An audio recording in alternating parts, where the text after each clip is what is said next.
రెండు రకాల శనగలు ఉంటాయి. ముఖ్యంగా దేశీ శనగ అంటాము. తర్వాత ఇంకోటి కాబూలీ శనగ అంటాం. ఈ దేశీ శనగ అంటే మనకు ఇటుక ఎరుపు వర్ణంలో ఉండి గింజ చిన్నగా ఉంటుంది. కాబూలీ శనగ తెలుపు రంగులో లేదా క్రీమ్ కలర్లో ఉండి లావుగా ఉంటుంది. వాటి విత్తన 100 గింజల బరువు ఎక్కువ మొత్తంలో ఉంటుంది. చాలా లావుగా ఉంటాయి కాబూలీ శనగలు.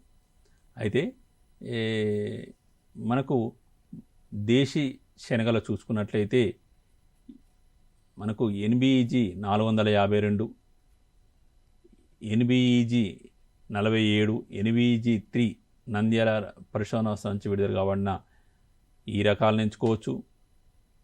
ఇప్పుడు మన రాష్ట్రంలో ఆదిలాబాద్ పరిశోధనా స్థానంలో NBEG 452 అనేది రకం ఎక్కువ మొత్తంలో అందుబాటులో ఉన్నది. దీనితో పాటు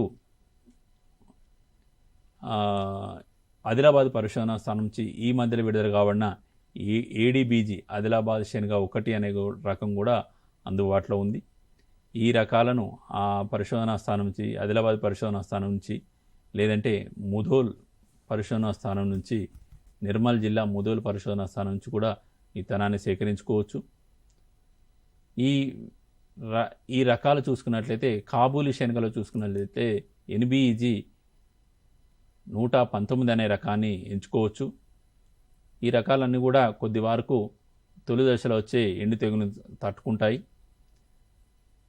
ఆలస్యంగా విత్తినప్పుడు JG14 కానీ లేదంటే NBEG 3 అనే రకాన్ని, ఈ రెండిట్లో ఏదైనా ఒక రకాన్ని ఆలస్యంగా విత్తినప్పుడు ఎంచుకోవచ్చు. ఈ విత్తన మోతాదు చూసుకున్నట్లయితే మనకు దేశీ శనగ రకాలన్నీ కూడా 25 నుంచి 30 కిలోలు ఎకరానికి సరిపోతుంది. అలాగే మనకు కాబూలీ శనగ అయితే 40 నుంచి 45 కిలోల ఎకరానికి అవసరం ఉంటుంది. కాబట్టి ఈ అంశాన్ని కూడా గుర్తుంచుకొని రైతు సోదరులు సరైన రకాలను ఎంచుకోవచ్చు.